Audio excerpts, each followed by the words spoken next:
அம்மான்னு கூப்பிடுறா, அப்பான்னு கூப்பிடுறா, எது வேணுமோ ஒரு வார்த்தையில கேட்குறா. இதே தான் அவள் போன வருஷமும் பண்ணிட்டு இருந்தா, இந்த வருஷமும் அதே தான் பண்றா. புது வார்த்தைகள் எதுவும் பேசுற மாதிரி தெரியல, போக போக பிக்கப் ஆயிடுவா அப்படின்ற அப்ரோச் வந்து ரொம்ப தவறானது. அது யாருமே கடைபிடிக்க கூடாது. இருந்துட்டாங்க, செஞ்சுட்டு இருந்த விஷயத்தையும் இப்ப செய்யறதே இல்லை அப்படின்னு இருக்குன்னா இதுதான் நாங்க வந்து ரிக்ரெஷன்னு சொல்லுவோம். எல்லாருக்கும் வணக்கம். இப்ப சமீப காலமா நிறைய பெற்றோர்களுக்கு ஸ்பீச் டிலேனா என்ன, ஆட்டிசம் ஸ்பெக்ட்ரம்னா என்ன அப்படின்ற விழிப்புணர்வு ரொம்பவே நல்லா இன்க்ரீஸ் ஆயிருக்கு அப்படின்னு சொல்லலாம். இது ரொம்பவே ஒரு ஹாப்பியான விஷயம்தான். ஏன்னா இது வந்து ஏர்லி இன்டர்வென்ஷன் அண்ட் ஏர்லி ஐடென்டிஃபிகேஷனுக்கு ரொம்பவே ஹெல்ப்ஃபுல்லாக இருக்கு. ஸோ கலெக்டிவாக சொசைட்டியாக நம்ம நிறைய விஷயங்கள் பற்றி எஜுகேட் பண்ணுறதும் அண்ட் அதுக்கு உண்டான ஸ்டெப்ஸ் எடுக்கிறதுமே வந்து ரொம்ப ரொம்ப இம்பார்ட்டண்ட். ஸோ இந்த வீடியோவில் நம்ம எதை பற்றி பார்க்க போகிறோம்னா, மெயினான ரெட் ஃப்ளாக்ஸ்லாம் என்னென்ன அப்படின்றது மட்டும் தனியாக எனக்கு தெரிஞ்சுட்டா எனக்கு இன்னுமே கொஞ்சம் ஹெல்ப்ஃபுல்லாக இருக்கும் அப்படின்னு சில பேரண்ட்ஸ் கேட்டிருந்தீங்க. அதுக்கான வீடியோ தான் இது. இந்த ஸ்கில்ஸ்லாம் சர்டன் ஏஜ்குள்ளே வரல அப்படின்னா அது கண்டிப்பாக ஒரு ரெட் ஃப்ளாக். ஸோ அந்த ரெட் ஃப்ளாக்ஸ் இருந்துச்சுன்னா கண்டிப்பாக நீங்கள் ஒரு ஸ்பீச் தெரபிஸ்ட்டை இமீடியட்டாக கன்சல்ட் பண்ணுறது ரொம்ப இம்பார்ட்டண்ட் உங்கள் சைல்டோட ஓவரால் டெவலப்மெண்ட்டுக்கு. ஸோ அந்த ரெட் ஃப்ளாக்ஸ்லாம் என்னென்னு சொல்லிட்டு டீட்டெயிலாக இந்த வீடியோவில் பார்த்துடலாம். ஸோ உங்களுக்கு இந்த டாப்பிக்கில் இன்னும் நிறைய தெரிஞ்சுக்கணும்னு நினைக்கிறீங்கன்னா கண்டிப்பாக இந்த வீடியோவை எண்ட் வரைக்கும் பாருங்கள். என்னோட பேர் வைஷ்ணவி. நான் ஒரு ஸ்பீச் தெரபிஸ்ட். அந்தாதி ரீஹாப் மூலமா speech delay, autism spectrum, ADHD இந்த மாதிரி உள்ள நிறைய குழந்தைகளுக்கு கம்யூனிகேட் பண்ணுறதுக்கு நாங்கள் ஹெல்ப் பண்ணிட்டு இருக்கோம். எங்களோட குவாலிஃபைட் அண்ட் ட்ரெயின்டு ப்ரொஃபஷனல்ஸ்னால நிறைய இம்ப்ரூவ்மெண்ட்டுமே பார்த்துட்டு இருக்கோம். அது ரொம்பவே சந்தோஷத்துக்குரிய ஒரு விஷயம். ஸோ இப்போ வாங்க நம்ம ஃபர்தராக டிலே பண்ணாமல் மெயினான ரெட் ஃப்ளாக்ஸ் என்னென்ன அப்படின்னு சொல்லிட்டு தெரிஞ்சுக்கலாம். ஃபர்ஸ்ட் விஷயம் என்னன்னா, ஒரு குழந்தைக்கு 1 வயசு ஆயிடுச்சுன்னு வச்சுக்கோங்களேன். ஸோ அந்த 1 வயசு குழந்தை வந்து சின்ன சின்ன கமாண்ட்ஸ்லாம் வந்து ஃபாலோ பண்ண முடியணும். ஃபார் எக்ஸாம்பிள், இதை அப்பா கிட்ட கொடுங்க, ரிமோட் எங்க, ரிமோட் எடுத்துட்டு வா. ஸோ இந்த மாதிரி சின்ன சின்ன விஷயங்கள் நம்ம சொன்னோம்னா அந்த குழந்தை வந்து செய்கிற மாதிரி இருக்கும். அட்லீஸ்ட் வந்து நம்ம கையில் ஒரு விஷயம் வச்சுட்டு இருக்கோம் அப்படின்னா, வேணுமா எடுத்துக்கோங்க, இதை வந்து அப்பா கிட்ட கொடுங்க, கீழே ஏதாவது விழுந்துருச்சுன்னா அதை எடு, கீழே ஏதாவது தண்ணி சிந்திருச்சுன்னா அதை துடைக்கிறது எப்படி. ஸோ இப்போ நம்ம சொல்கிறோம் அந்த தண்ணியை தொட அப்படின்ற மாதிரி நம்ம சொல்கிறோன்னா இந்த சின்ன சிம்பிள் 1 ஸ்டெப் கமாண்ட்ஸ் வந்து அட்லீஸ்ட் அவங்க ஃபாலோ பண்ணணும். பெரிய பெரிய வார்த்தைகள் புரிஞ்சுக்கணும் ஆர் நல்ல ஒரு எலாபரேட்டிவான கமாண்ட்ஸ் ஃபாலோ பண்ணணும் அப்படின்னு அவசியம் இல்லை. சிம்பிளான 1 ஸ்டெப் கமாண்ட்ஸ் வந்து கண்டிப்பாக ஒரு வயசு குழந்தை வந்து ஃபாலோ பண்ணணும்.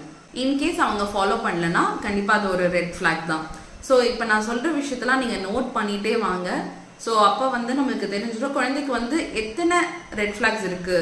ஸோ ஒரு 3 நாளுக்கு மேல்பட்ட ரெட் ஃப்ளாக்ஸ் இருந்ததுன்னா கண்டிப்பாக வந்து நீங்கள் இமீடியட்டாக அட்டென்ஷன் எடுத்து குழந்தைக்கு தேவையான ஏர்லி இன்டர்வென்ஷன் ஸ்டார்ட் பண்ணுறது ரொம்ப அவசியம். ஸோ இதுதான் ஃபர்ஸ்ட் விஷயம். சிம்பிள் கமாண்ட்ஸ் வந்து 1 வயசில் வந்து ஒரு குழந்தை வந்து ஃபாலோ பண்ண ஆரம்பிக்கணும். ரெண்டாவது விஷயம், ஒரு குழந்தை 1 வயசு ஆயிடுச்சு, பட் ஆனால் வந்து ஐ கான்டாக்ட், கண் தொடர்பு சரியாக ஏற்படுத்தலை அப்படின்னா அதுவுமே வந்து நம்ம கண்டிப்பாக நோட் பண்ணணும். பிகாஸ் ரொம்ப முன்னாடியே, இன்னும் கேட்டால் ஒரு 6 to 8 monthsலேயே வந்து அவங்க எஸ்டாப்ளிஷ்டான ஐ கான்டாக்ட்ஸ் கொடுக்க ஆரம்பிச்சிருவாங்க. பட் சில குழந்தைகளுக்கு அது முன்ன பின்ன இருக்கலாம். ஒரு வயசு அளவில் கூட அவங்க ஐ கான்டாக்ட் நம்ம கண்ணையே பார்க்கல, நம்ம பேசும்போது அவங்க கவனம் வேற எங்கேயோ இருக்கு, அவங்க வந்து நம்மளோட கண் பார்த்து நம்மளை கவனிக்க மாட்டேங்கிறாங்க அப்படின்னா அது கண்டிப்பாக ஒரு ரெட் ஃப்ளாக். அதையுமே நம்ம வந்து நோட்டீஸ் பண்ணி ஆகணும். மூணாவது விஷயம், அவங்களோட பேர் கூப்பிட்டா திரும்பி பார்க்கறது, நேம் காலோட ரெஸ்பான்ஸ், இதுவுமே கண்டிப்பாக ஒரு 1 yearல வந்து எஸ்டாப்ளிஷ் ஆயிருக்கணும். இன்கேஸ் வந்து புதுசாக யாராவது கூப்பிட்டாங்க அப்படின்னா பரவாயில்ல, பட் அட்லீஸ்ட் வீட்டில் இருக்கவங்க கூப்பிடுறாங்க அப்படின்னா 1 yearல கண்டிப்பாக வந்து அவங்களுக்கு நேம் கால் ரெஸ்பான்ஸ் வந்து இருக்கணும் அவசியமா. ஸோ இந்த நேம் கால் ரெஸ்பான்ஸ் இல்லை அப்படின்னாலுமே அதுவுமே ஒரு ரெட் ஃப்ளாக் தான். 4வது விஷயம், அவங்க வாயில வார்த்தைகளாக நிறைய பேசல அப்படின்னாலும் சைகைகள் மூலயமா கம்யூனிகேட் பண்றது. ஒரு வயசுல கண்டிப்பா சில சைகைகள் யூஸ் பண்ணி அந்த குழந்தைகள் கம்யூனிகேட் பண்ணுவாங்க. லைக் வந்து ஹாய் சொல்றது, பாய் சொல்றது, ஆர் ஏதாவது வேணும்னா அவங்க வந்து கை காட்டி இது வேணும் இது வேணும்னு கேட்கறது. ஸோ இந்த பாயிண்ட் பண்ணி கேட்கறது ஆர் ஏதாவது சைகைகள் செய்யறது கண்டிப்பா ஒரு வயசு அளவில் வந்திருக்கணும். வார்த்தைகள் இந்த டைம்ல தான் வர ஆரம்பிக்கும். ஸோ வந்து வார்த்தைகளுக்கு நம்ம ஒரு வயசு 1.25 வயசு வரைக்கும் வெயிட் பண்ணலாம், பிரச்சனை இல்லை. பட் சைகைகள் கண்டிப்பாக ஒரு வயசு அளவில் எஸ்டாப்ளிஷ் ஆயிருக்கணும். இன்கேஸ் அது எஸ்டாப்ளிஷ் ஆகலை, சைகைகள் எதுவும் செய்யலை, நேம் கால்க்கு ரெஸ்பான்ஸ் இல்லை, ஐ கான்டாக்டும் இல்லை இந்த வயசு வரைக்கும், ஒரு வயசு வரைக்கும் அப்படின்னா கண்டிப்பாக அது ஒரு ரெட் ஃப்ளாக். நீங்கள் வந்து ஒரு ப்ரொஃபஷனலில் கன்சல்ட் பண்ணுறது ரொம்ப அவசியம். அடுத்தது நம்ம பார்க்க போனோம்னா, ஒரு குழந்தைக்கு 1.5 வயசு ஆயிருச்சு அப்படின்னு வச்சுக்கோங்களேன். 1.5 வயசு அளவில் கூட அவங்க இன்னும் வார்த்தைகள் எதுவுமே பேச ஆரம்பிக்கல அப்படின்னா அதுவுமே ஒரு மிகப்பெரிய ரெட் ஃப்ளாக் தான். பிகாஸ் ஒரு 1.25 வயசுலேயே குழந்தைகள் வார்த்தைகள்லாம் சொல்ல ஆரம்பிச்சிருக்கணும்.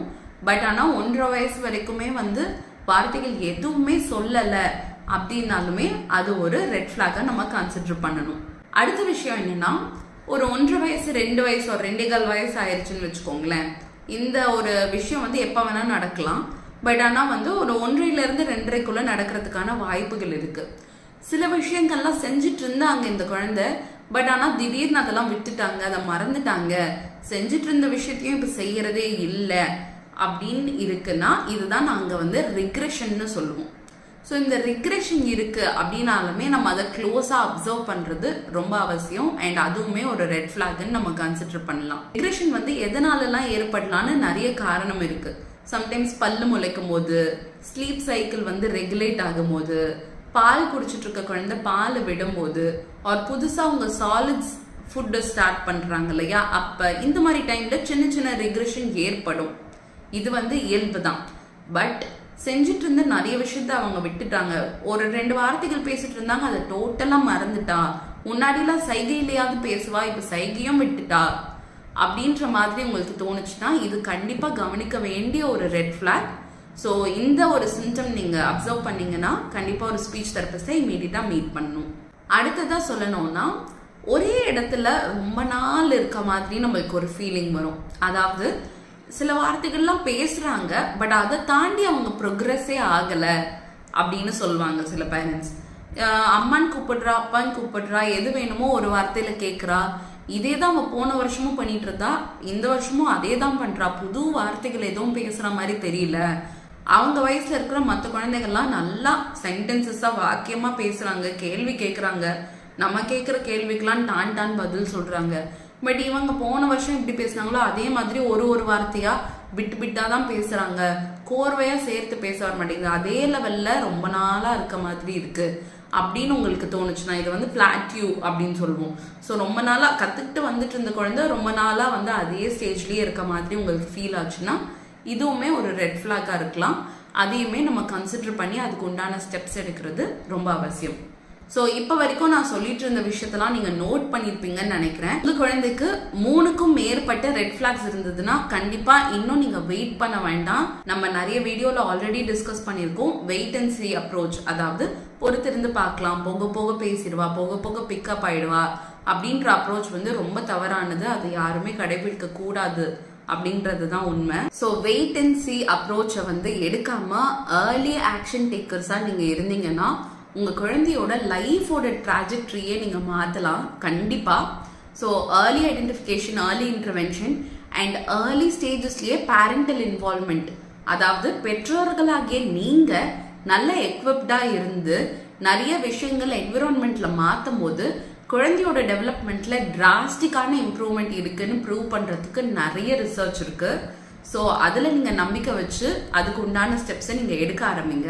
ஸோ சில பேரண்ட்ஸ்க்கு வந்து இது ரொம்ப ஏர்லி ஸ்டேஜஸாக இருக்கே, இன்னும் 2 வயசு கூட ஆகலை, 1.5 வயசு தான் ஆகுது, அதுக்குள்ள தெரபிஸ்ட் எல்லாம் போய் பார்க்கணுமா அப்படின்ற ஹெசிடேஷன் இருக்கலாம். ஸோ அவங்களுக்காகவே நாங்கள் மழலை பேச்சு அப்படின்ற ஒரு செஷன் டிசைன் பண்ணியிருக்கோம். ஸோ மழலை பேச்சில் ஸ்பீச் அண்ட் லாங்குவேஜ் மைல்ஸ்டோன்ஸ்லாம் என்னென்ன, speech and language milestones meet ஆகலைன்னா நீங்க வீட்டில இருந்தே என்னென்ன மாதிரியான ஸ்ட்ராட்டஜிஸ் சப்போர்ட்ஸ் நீங்க கொடுக்கலாம் அப்படின்ற ஒரு டீடைல்ட் எக்ஸ்பிளனேஷனா ஒரு ஆன்லைன் ஒர்க் ஷாப், ஒரு 2.5 hours ஆஃப் கண்டென்ட் வந்து நாங்க ரெடி பண்ணி வச்சிருக்கோம். ஸோ இன்கேஸ் நீங்க ஸ்பீச் தெரபிஸ்ட்டை பார்த்து எவாலுவேஷன் எடுக்கிறதுக்கெல்லாம் கொஞ்சம் ஹெசிடேஷனா இருந்ததுன்னா அட்லீஸ்ட் இந்த ஒர்க் ஷாப் அட்டென்ட் பண்ணி அதுல சொல்லியிருக்கிற விஷயத்த நீங்க இம்ப்ளிமெண்ட் பண்ணிட்டே வாங்கன்னு நான் ரெக்கமெண்ட் பண்ணுவேன்.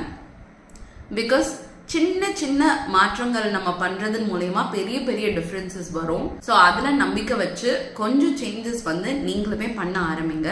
மழலை பேச்சு செஷனோட டீடைல்ஸ் வேணும் அப்படின்னா கீழே மழலை பேச்சு அப்படின்னு கமெண்ட் பண்ணுங்க. நிறைய பேரண்ட்ஸ் மழலை பேச்சு அட்டென்ட் பண்ணவங்க எல்லாருமே வந்து எங்களுக்கு ரொம்பவே ஒரு பாசிட்டிவ் ஃபீட்பேக்ஸ் கொடுத்துருக்காங்க. ஸோ கண்டிப்பாக இது ரொம்ப யூஸ்ஃபுல்லாக இருக்கும் யங் அண்ட் நியூ பேரண்ட்ஸ்க்கு. ஸ்பீச் டிலே இருக்குன்னு டவுட் இருக்கணும் அப்படின்னு கூட அவசியம் இல்லை. எனி பேரண்ட் 2 இயர்ஸ்க்குள்ள ஒரு குழந்தை இருக்கு, 2.5 இயர்ஸ்க்குள்ள ஒரு குழந்தை இருக்கு அப்படின்னா எனி பேரண்ட் வந்து இந்த மழலை பேச்சு ஒர்க் ஷாப் அட்டென்ட் பண்ணலாம். அதன் மூலயமா உங்களுக்கு நிறைய பெனிஃபிட்ஸ் இருக்கு. இந்த கட்டம் வரைக்கும் இந்த வீடியோ பார்த்ததுக்கு ரொம்ப ரொம்ப நன்றி. எங்களோட அந்தாதி ரீஹாப் சேனலுக்கு நீங்க தொடர்ந்து கொடுத்துட்டு இருக்க சப்போர்ட்டுக்கும் ரொம்ப நன்றி. இந்த பர்டிகுலர் வீடியோ யாருக்கெல்லாம் யூஸ்ஃபுல்லா இருக்கும்னு நீங்க நினைக்கிறீங்களோ கட்டாயமா அவங்களுக்கு ஷேர் பண்ணுங்க. அண்ட் இந்த மாதிரியான கண்டென்ட்டுக்கு நம்மளோட சேனல்ல ஃபாலோ பண்ணி சப்ஸ்கிரைப் பட்டனையுமே கிளிக் பண்ணிடுங்க. உங்களில் யாருக்காவது எங்ககிட்ட அப்பாயின்மெண்ட்ஸ் ஃபிக்ஸ் பண்ணணும்னு இருந்ததுன்னா கீழே டிஸ்கிரிப்ஷன் பாக்ஸ்லயும் கமெண்ட் செக்ஷன்லயும் லிங்க் இருக்கு, அதை கிளிக் பண்ணி நீங்க அப்பாயின்மெண்ட்ஸ் ஃபிக்ஸ் பண்ணிக்கலாம். ஆர் ஸ்கிரீன்ல தெரியுற இந்த நம்பருக்கு நீங்க கால் ஆர் வாட்ஸ்அப் மெசேஜ்மே பண்ணலாம். எங்களை பத்தின ஃபர்தர் டீடைல்ஸ் நீங்க தெரிஞ்சுக்கிறதுக்கு andadhirehab.in அப்படின்ற வெப்சைட்டை நீங்க செக் அவுட் பண்ணலாம். அண்ட் எங்களோட இன்ஸ்டாகிராம் பேஜையுமே நீங்க ஃபாலோ பண்ணலாம். மீண்டும் அடுத்த வாரம் இன்னொரு இன்ஃபர்மேட்டிவான வீடியோல நான் உங்களை சந்திக்கிறேன். நன்றி.